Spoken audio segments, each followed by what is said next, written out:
Power ये जो वार्डटा शुणन कि पावर बा जो आम ओडिया भी कौच क्षमता ये वार्डटा एक छोट वार्ड नुहे।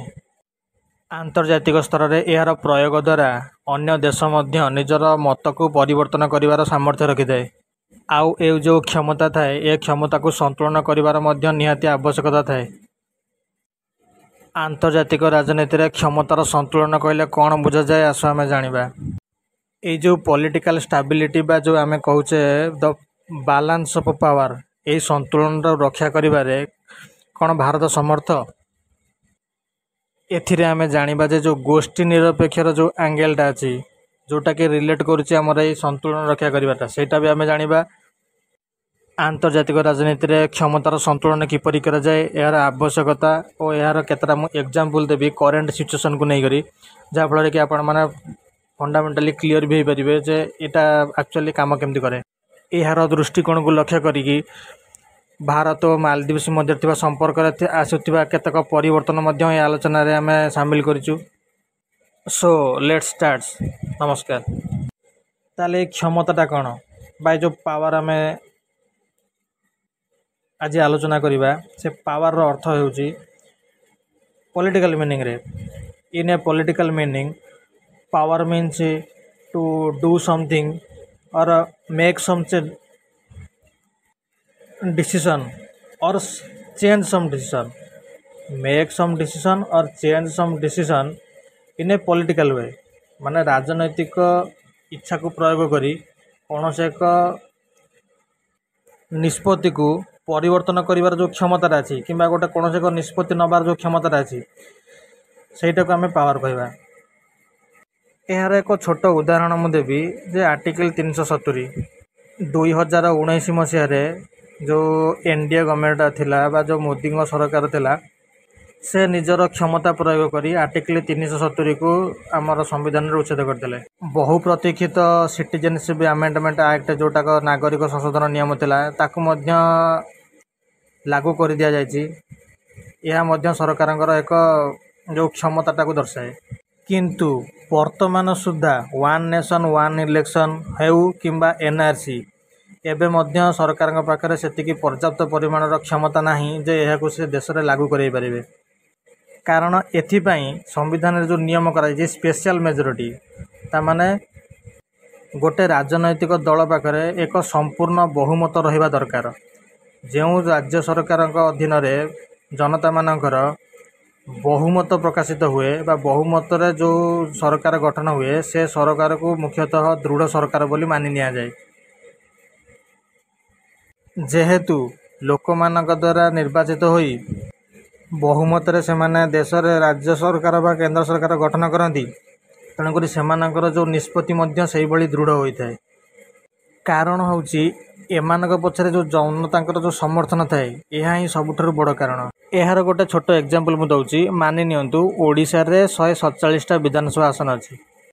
लोक माने भोट द्वारा एमिति एक सरकार गठन कले भाबी नियंतु कांग्रेस बीजेडी को मिलुची 80टा सीट आउ बीजेपी को मिलुची केतटा आ बाकी तक रहिला मनक 47टा धरि नियंतु। एही प्रकार जो जन मत प्रकाशित होला एथिरे बीजेडी रहिला 80 रे राज्य सरकार गठन जेहेतु बहुमत अच्छी राज्य सरकार गठन हम कौन बीजेडी सरकार को लेकिन किंतु विरोधी दल केते रहिले 67। यही परिस्थिति रे जनतांकर जो मत प्रकाशित हैला यह बीजेडी को तो सरकार गठन करने में अनुमति देला किंतु यही मत विरोधी को मध्य बहुमत रे प्रकाशित करछि। माने विरोधी मध्य एथिरे तांकर विरोधी मानकर जो पावरटा अछि संसद विधानसभा रे सेटा मध्य पावरफुल रहिबो। नियंतु सेथिरु 15 पाखापाखि बीजेडी रो विधायक दल परिवर्तन कले ताले से परिस्थिति रे कोन हेबो से परिस्थिति रे सरकार गठन बा सरकार जो स्टेबल गवर्नमेंट रो जो परिकल्पना करा जाए जे एक जनमत प्रकाशित हैला से गवर्नमेंट 5 वर्ष कार्य करिवो सेटा मध्य अनिश्चितता भितर गति करे। एथिपाई राज्य किंबा केंद्र सरकार को सबु बेले जनता माने एक पूर्ण समर्थन देवा आवश्यक द्वारा कि सेमाने जहाँ द्वारा कि सेमाने निजर क्षमता प्रयोग करी देश में आंतर्जातिक सुरक्षा आभ्यंतरीण सुरक्षा तथा नागरिक मानक पई निष्पत्ति नेबार जमती असुविधार सम्मुखीन न हुअंती। ମୁଁ ଆପଣମାନଙ୍କୁ ଗୋଟିଏ ଛୋଟ ଉଦାହରଣ ଇଣ୍ଟରନ୍ୟାସନାଲି ଦେଉଛି ଯେ ଇଣ୍ଟରନ୍ୟାସନାଲ ସ୍ତରରେ ବା ଆମର ଭାରତୀୟ ଆନ୍ତର୍ଜାତୀୟ ସ୍ତରରେ ଭାରତର କ'ଣ କ୍ଷମତା ରହିଛି ବା ଭାରତର ପାୱାର କେମିତି ଆମେ ୟୁଜ୍ କରୁଛେ। ଆପଣମାନଙ୍କର ମନେ ଥିବ ଇଣ୍ଡିଆ ଯେତେବେଳେ ପାକିସ୍ତାନ ଉପରେ ଗୋଟେ ଏୟାର ଷ୍ଟ୍ରାଇକ୍ କରିଥିଲା, ଅଭିନନ୍ଦନ ନାମକ ଜଣେ ଆମର ସୁଦକ୍ଷ ବୀର ଜଣେ ସେ ପାକିସ୍ତାନରେ ଏୟାର ଷ୍ଟ୍ରାଇକ୍ରେ ତାଙ୍କର ବିମାନ କ୍ରାସ୍ ହୋଇଗଲା ଆଉ ସେ ପାରାସୁଟ୍ ମାଧ୍ୟମରେ ପାକିସ୍ତାନରେ ଲ୍ୟାଣ୍ଡ କରିଗଲେ। କିନ୍ତୁ ପରବର୍ତ୍ତୀ ସମୟରେ ସେ ଭାରତକୁ ଅଭିନନ୍ଦନକୁ ଫେରେଇ ମଧ୍ୟ ଦେଲେ। ଆଉ ଏହା କହିକି ଫେରେଇଲେ ଏହା ହେଉଛି ଗୁଡ୍ ଅଫ୍ ଗେଷ୍ଟର, ମାନେ ଆମର ଗୋଟେ ସଦ୍ଭାବ ରଖିକି ଆମେ ଅଭିନନ୍ଦନକୁ ଫେରେଇ ଦେଉଛେ, କିନ୍ତୁ ପ୍ରକୃତରେ ତା ପଛରେ ଭାରତର କ୍ଷମତା ପ୍ରୟୋଗ କରାଯାଇଥିଲା ସେ କଥା ସେମାନେ କେବେ ପାର୍ଲିଆମେଣ୍ଟରେ ମଧ୍ୟ କହିଛନ୍ତି। ତତ୍କାଳୀନ ଯେଉଁ ଇମ୍ରାନ ଖାନଙ୍କ ଯେଉଁ ଗଭର୍ଣ୍ଣମେଣ୍ଟ ଥିଲା, ପ୍ରାଇମ୍ ମିନିଷ୍ଟର ଥିଲେ ଇମ୍ରାନ ଖାନ, ସେମାନେ ପାକିସ୍ତାନର ପ୍ରଧାନମନ୍ତ୍ରୀ ଇମ୍ରାନ ଖାନ ସେ ତାଙ୍କ ପାର୍ଲିଆମେଣ୍ଟରେ ଏକଥା ବି କହିଥିଲେ ଯେ ଯଦି ଆମେ ଅଭିନନ୍ଦନକୁ ସମର୍ପଣ ନ କରୁଛେ ଭାରତକୁ, ତାହେଲେ ଭାରତ ହୁଏତ ଅଭିନନ୍ଦନ ପାଇଁ ପାକିସ୍ତାନକୁ ଆକ୍ରମଣ କରିପାରେ। ଏହା ମଧ୍ୟ ଭାରତର ଏକ କ୍ଷମତାକୁ ଦର୍ଶାଉଛି। ଆଉ ପାକିସ୍ତାନର ସେ କ୍ଷମତା ମଧ୍ୟ ନାହିଁ ଯେ ଆଜିକା ଦିନରେ ସେ ଭାରତ ଭଳି ଏକ ରାଷ୍ଟ୍ରକୁ ଯିଏକି ଆର୍ଥିକ କ୍ଷେତ୍ରରେ ସମୃଦ୍ଧ ହୋଇପାରିଛି ତାକୁ ସେ ଟକ୍କର ଦେଇପାରିବ। ଏବେ ଆପଣମାନେ ବୁଝି ସାରିଥିବେ ଯେ ଆନ୍ତର୍ଜାତିକ କ୍ଷେତ୍ରରେ ଏ କ୍ଷମତାଟା କ'ଣ, ଏ ଯେଉଁ ପାୱାରଟା କ'ଣ, ଆଉ ଏ ପାୱାରଟାକୁ ଆମେ କେମିତି ୟୁଜ୍ କରୁଛେ। ୟା ପରେ ନେକ୍ସଟ ଆମେ ଜାଣିବା ଯେ ମୌଳିକ ନୀତି, ଏ କ୍ଷମତାର ମୌଳିକ ନୀତି କ'ଣ। ଆପଣମାନଙ୍କୁ ଏକ କ୍ଷୁଦ୍ର ଉଦାହରଣ ମଧ୍ୟ ଏହା ମୁଁ ପ୍ରଦାନ କରୁଛି ଯେ ଯେତେବେଳେ ବି ଦେଶ ଦେଶ ମଧ୍ୟରେ ଯୁଦ୍ଧ ହୁଏ, କୌଣସି ବି ଦେଶ ପରାଜୟ ସ୍ୱୀକାର କରିବା ପାଇଁ କେବେ ହେଲେ ରାଜି ହୁଏ ନାହିଁ। କାହିଁକି ନା ଯଦି କୌଣସି ରାଷ୍ଟ୍ର ପରାଜୟ ସ୍ୱୀକାର କରେ ତାହେଲେ ଏହାକୁ ତା'ର ଆନ୍ତର୍ଜାତିକ କ୍ଷେତ୍ରରେ ଦୁର୍ବଳତା ବୋଲି ମାନି ନିଆଯାଏ।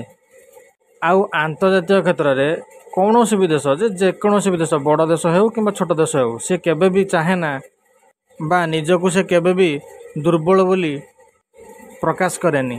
ଯେତେବେଳେ ଭାରତ ସ୍ୱାଧୀନ ହେଲା ସେତେବେଳେ ଆମ ଦେଶର ଯେଉଁ ରାଷ୍ଟ୍ର ନିର୍ମାତାମାନେ ଥିଲେ ସେମାନେ ଗୋଟେ ନିଷ୍ପତ୍ତି ନେଲେ ଯେ ଆମେ କୌଣସି ବି ବିଶ୍ୱର ସାମରିକ ଯେଉଁ ଏନଗେଜମେଣ୍ଟ ଅଛି, ଦୁଇଟି ଯେଉଁ ଶକ୍ତିଶାଳୀ ରାଷ୍ଟ୍ର ଥିଲେ ସେତେବେଳେ USSR ହେଉ କିମ୍ବା ଆମେରିକା ହେଉ, ଆମେ କାହା ସହିତ ଗୋଷ୍ଠୀରେ ମିଶିବୁ ନାହିଁ। ଆମେ ସବୁବେଳେ ନିରପେକ୍ଷ ରହିବୁ, ସମସ୍ତଙ୍କ ସହିତ ଭଲ ସମ୍ପର୍କ ରଖିବୁ ଓ ଆମର ଦେଶର ହିତ ସାଧନ କରିବୁ। ଏହା ଥିଲା ଆମ ଦେଶର ମୌଳିକ ଲକ୍ଷ୍ୟ। ଏହି ଯେଉଁ ଆନ୍ତର୍ଜାତିକ ସନ୍ତୁଳନ ନୀତିର ଯେଉଁ ମୌଳିକ ନୀତି ରହିଛି, ଏହାର ପ୍ରଥମ ନିୟମ କ'ଣ ନା ଆନ୍ତର୍ଜାତିକ କ୍ଷେତ୍ରରେ ପ୍ରତ୍ୟେକ ସାର୍ବଭୌମ୍ୟ ରାଷ୍ଟ୍ର ନିଜର ସ୍ୱାର୍ଥ, ଅଧିକାର ଓ ସୁବିଧା ସୁଯୋଗ ଯେଉଁ ଥାଏ ତା'ର ସୁରକ୍ଷା କରିଥାଏ। ଆଉ ପ୍ରତ୍ୟେକ ରାଷ୍ଟ୍ର ଯେ ଥାଏ ସେ ନିଜର ଯେଉଁ ସ୍ୱାର୍ଥ ଥାଏ ତାକୁ ସୁରକ୍ଷା ପାଇଁ ଆବଶ୍ୟକ ସ୍ଥଳେ ଶକ୍ତି ପ୍ରୟୋଗ କରେ। ରାଷ୍ଟ୍ର ସ୍ୱାର୍ଥରେ ମଧ୍ୟରେ ଆଞ୍ଚଳିକ ଯେଉଁ ସ୍ୱାଧୀନତା ଅଛି କିମ୍ବା ନିରାପତ୍ତା ହେଉ କିମ୍ବା ଆଭ୍ୟନ୍ତରୀଣ ରାଜନୈତିକ ଓ ଅର୍ଥନୈତିକ ବ୍ୟବସ୍ଥା ଏସବୁ ସୁରକ୍ଷା କରିବା ତା'ର ପ୍ରମୁଖ ଲକ୍ଷ୍ୟ ରହିଥାଏ, ଆଉ କିଛି ନାହିଁ। ଏଇ ଯେଉଁ ରାଷ୍ଟ୍ରର ସ୍ୱାର୍ଥ କଥା କୁହାଯାଉଛି, ଆମେ ବର୍ତ୍ତମାନ ଛୋଟ ଏକ୍ଜାମ୍ପଲ୍ ଦେବି, ଆପଣମାନେ ବୁଝିପାରିବେ ଯେ ରାଷ୍ଟ୍ରର ସ୍ୱାର୍ଥ କ'ଣ। ତ ବିଦେଶରୁ ଯେଉଁ ପେଟ୍ରୋଲିୟମ ପ୍ରଡ଼କ୍ଟ ଅଛି, ଯେଉଁ ପେଟ୍ରୋଲ ଡିଜେଲ ଏସବୁ କିଣୁଛି ବାହାର ଦେଶରୁ, ତାହେଲେ ଆମେ କ'ଣ କରିବା, ଯେଉଁ ଦେଶ ଆମକୁ ଶସ୍ତାରେ ତେଲ ବିକିବ ଆମେ ତାଠାରୁ ଶସ୍ତାରେ ତେଲ କିଣିବା। ତାହେଲେ ଏ ଯେଉଁ ତେଲ ବିକୁଛନ୍ତି ଯେଉଁ ଦେଶମାନେ, ଯେମିତିକି ସାଉଦି ଆରବ ହେଉ, ରଷିଆ ହେଉ, ଇରାନ ହେଉ କିମ୍ବା ଅନ୍ୟ କୌଣସି ଦେଶ ହେଉ, ସେ ଦେଶମାନଙ୍କ ମଧ୍ୟରେ ଆମର ଦୂରତା, ତା ସହିତ ଆମେ ଲକ୍ଷ୍ୟ କରିବା ଯେ କାହାର ପ୍ରାଇସ୍ଟା ଆମର କମ୍ ରହୁଛି, କେଉଁ ତେଲଟାକୁ କିଣିଲେ ଆମର ଏଠି ଶସ୍ତାରେ ବିକ୍ରି ହୋଇପାରିବ, ସରକାରଙ୍କର ଲାଭ ହୋଇପାରିବ, ଆମର ଯେଉଁ ମୁଦ୍ରାସ୍ଫୀତି ଅଛି ତାକୁ ନିୟନ୍ତ୍ରଣ କରିହେବ। ସେ ଅନୁଯାୟୀ ଆମର ସ୍ୱାଧୀନତା ଅଛି ଯେ ଆମେ କେଉଁ ଦେଶଠାରୁ ତେଲ କିଣିବା ଆଉ କେଉଁ ଦେଶଠାରୁ ନାହିଁ, ଏ ନିଷ୍ପତ୍ତି ନେବାର ଅଧିକାର ଭାରତର ନିଜସ୍ୱ ହେବା ଦରକାର। କିନ୍ତୁ ମଝିରେ ଆମେରିକା ମନା କରିଦେଲା ଯେ ଇରାନ ଠାରୁ କେହି ତେଲ ନେବେନି। ବର୍ତ୍ତମାନ ପରିସ୍ଥିତିରେ ଇରାନ ଠାରୁ କେହି ତେଲ ନେଉନାହାନ୍ତି, ଇରାନ ପାଖରେ ସାଙ୍କସନ୍ ଲାଗିଛି। ଇରାନ ଠାରୁ ଯିଏ ତେଲ ନେବ ସେ ଆନ୍ତର୍ଜାତିକ କ୍ଷେତ୍ରରେ ବେପାର କରିପାରିବନି। ଭାରତ ମଧ୍ୟ ଇରାନ ଠାରୁ ତେଲ କିଣୁନି। ଆଉ ଇରାନ ମଧ୍ୟ ବହୁତ ଥର ଭାରତକୁ ଅଫର୍ ଦେଇଛି ଯେ ଆମେରିକାର ସାଙ୍କସନ୍, ଯେଉଁ ଆମେରିକାର ଯେଉଁ ପ୍ରତିବନ୍ଧକ ଲଗିଛି ତାକୁ ଭୂକ୍ଷେପଣ କରି ସେମାନେ ଦେଶର ସ୍ୱାର୍ଥ, ନିଜର ସ୍ୱାର୍ଥ ରକ୍ଷା କରିବା ପାଇଁ ଆମଠାରୁ ତେଲ ନିଅନ୍ତୁ। କିନ୍ତୁ ଭାରତ ଆଜି ପର୍ଯ୍ୟନ୍ତ ନେଇନି। କାହିଁକି ନେଇନି? କାରଣ ଆମେରିକା ମନା କରିଛି।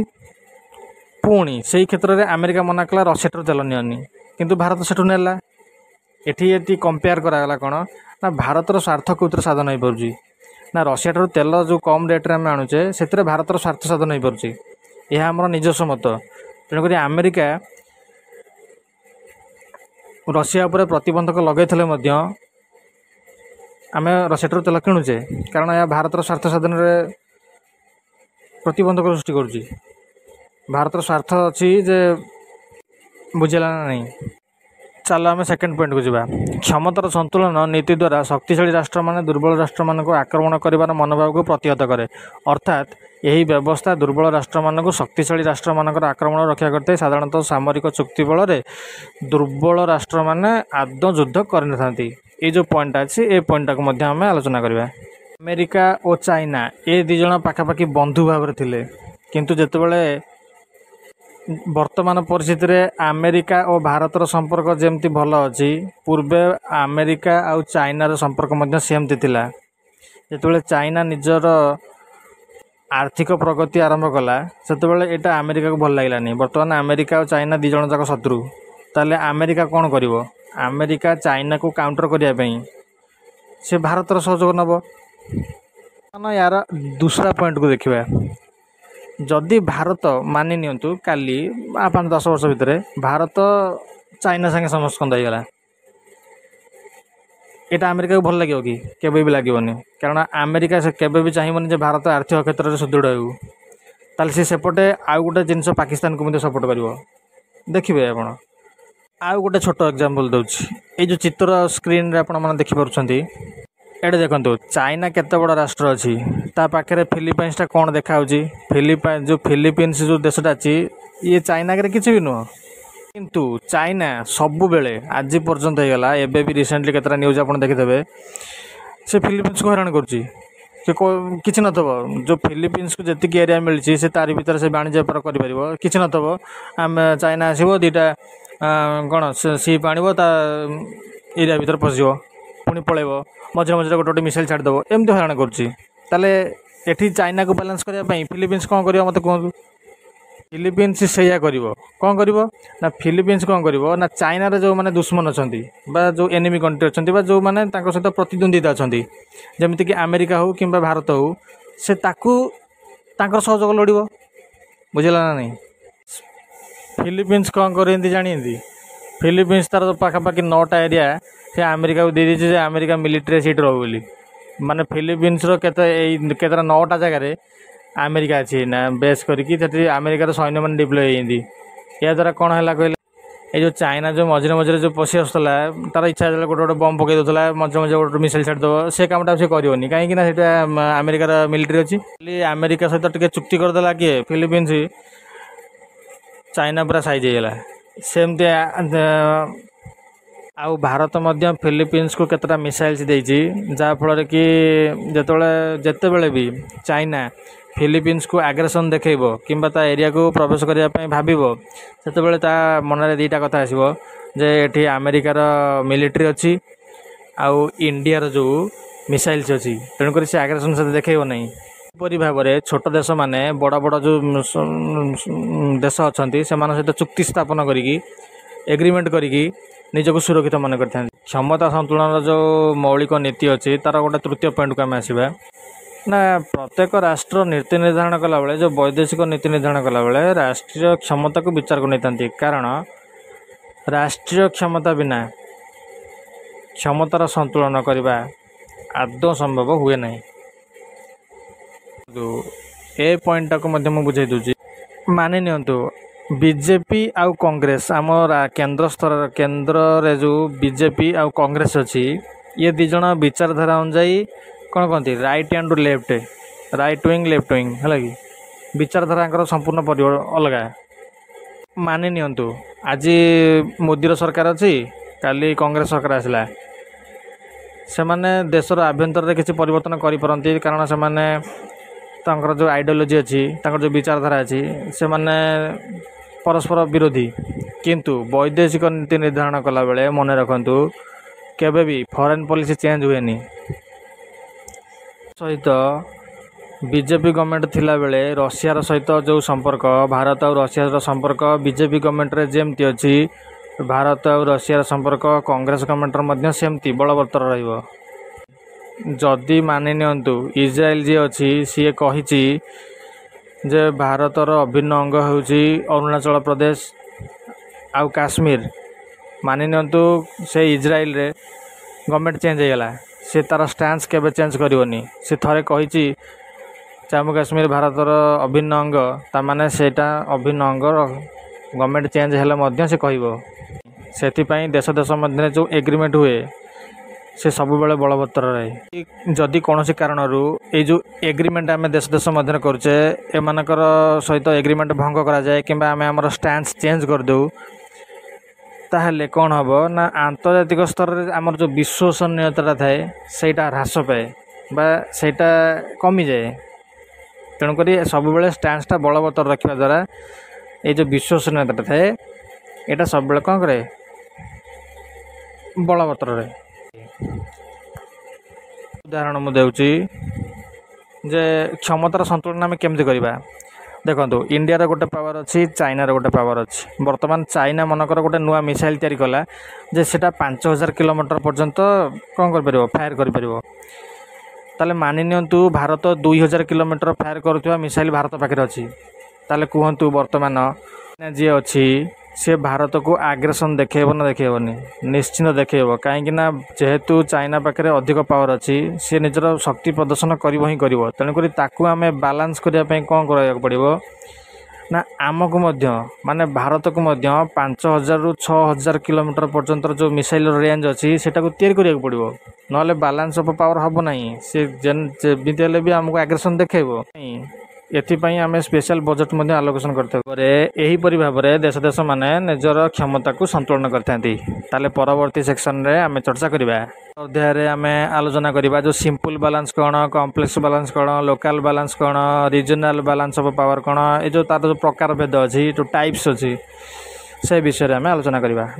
नमस्कार।